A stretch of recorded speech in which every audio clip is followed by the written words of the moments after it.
Although I've alluded to it in a couple of videos, I haven't done a video recently addressing squarely the likelihood of a general Nintendo Direct, but as we've passed the February window where a general Direct would be traditional with only a fairly low-key partner showcase Direct, we need to consider where we stand. As always, I'm not especially connecting to the rumour mill, but I like to try to go from the outside in, considering the overall strategy from Nintendo's perspective as far as it's possible to discern it. My broad expectation, as I've said in numerous videos now, remains that Nintendo will have a 3D Mario to announce to anchor the holiday season, and that they will look to release this information probably in May or June after they've got maximum bang for their buck from the movie audiences in terms of selling past Mario content, which will be far higher margin and will be as new to many of the casual moviegoers. There are reasons why they might want to do a Mario reveal earlier, which I'll get to, but I think the default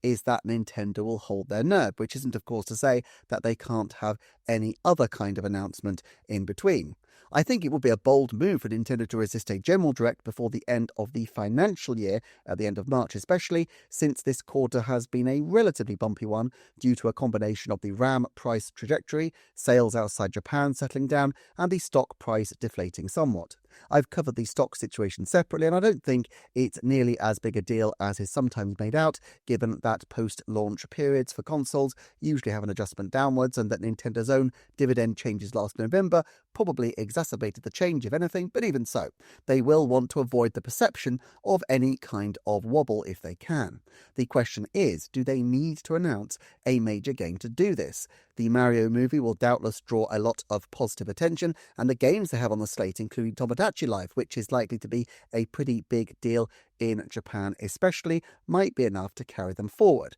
After all, if they do announce a big new Mario, they might end up simply cannibalizing sales that they would have got anyway from the current slate of Mario games. Now, obviously, if their big reveal for 2026 is not Mario after all, there's less reason to hold back announcements, except, of course, if they don't actually have a very big reveal at all. While my central expectation is a Mario title, if they can't put one out, confirming a winter lineup that feels a bit anemic might actually do more harm than good at this stage. Keeping an air of mystery at least preserves the possibility that they have megaton games ready to drop from the sky soon. Still, they will need to make some announcements. With Tomodachi Life, Pokemon Champions, and Xenoblade Chronicles X's physical Nintendo Switch 2 edition, their slate is looking packed for April, a month which usually is very quiet for them. Yoshi and the Mysterious Book was scheduled for spring, and while Nintendo has counted late June as spring before, Mario Tennis Aces, for example, it feels more like a May release and a game that could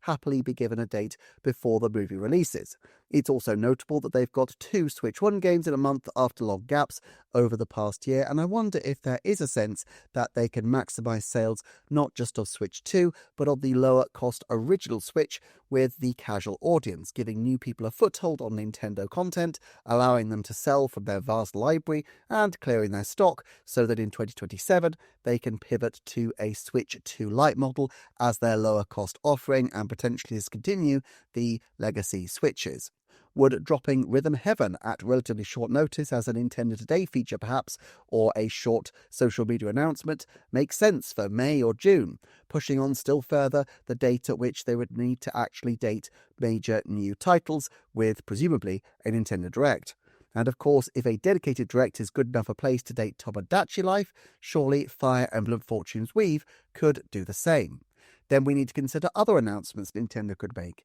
They only had one Indie World last year, but April, May, or even March have been very common Indie World slots in previous years. We also have Mario Day, where I think some kind of presentation is almost guaranteed. Now, I don't think it's the optimal time for a Nintendo Direct just because Mario Day is often used for merchandising and for the film announcements, and I'll probably do a dedicated video at the time on the specifics of that. But while I think there will be some game references, and I've mentioned before that it will be a good time to give a date to Yoshi and the Mysterious Book, I don't think it's the right venue to muddy their messaging with a slew of other game news. That leaves the first week in March, which has some utility after the Pokemon announcement or a Direct at the end of the month. I think this feels likeliest, and there is a precedent as in 2025 and 2020 we saw these kinds of announcements, but I wouldn't necessarily bank on it being a general Direct, as indeed 2020 was not. they clearly have enough third-party content that they could do a more impressive tilt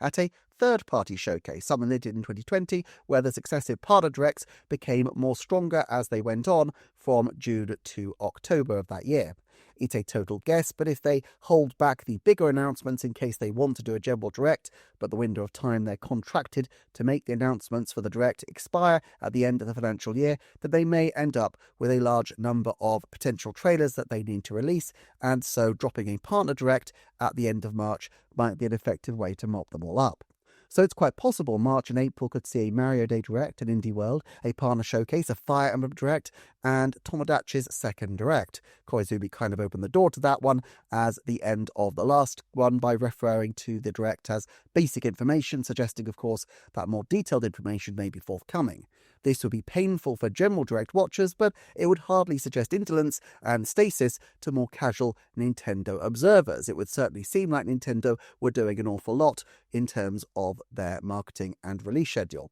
Still, if Nintendo do clear the financial year and the Mario film window without any kind of general direct, the next big hurdle would be the May financials, which are also, of course, their year-end results. It's difficult to see them going into May without having more to announce, although I have suggested that they could pre-announce a direct in June, and the presence of the next Super Mario game a day or so before could also be mentioned right before the May briefing. Something like this they did previously with the Switch 2 announcement, which, although far more market-sensitive than a Mario game, isn't far less significant to them given how central Mario has become to their overall operation.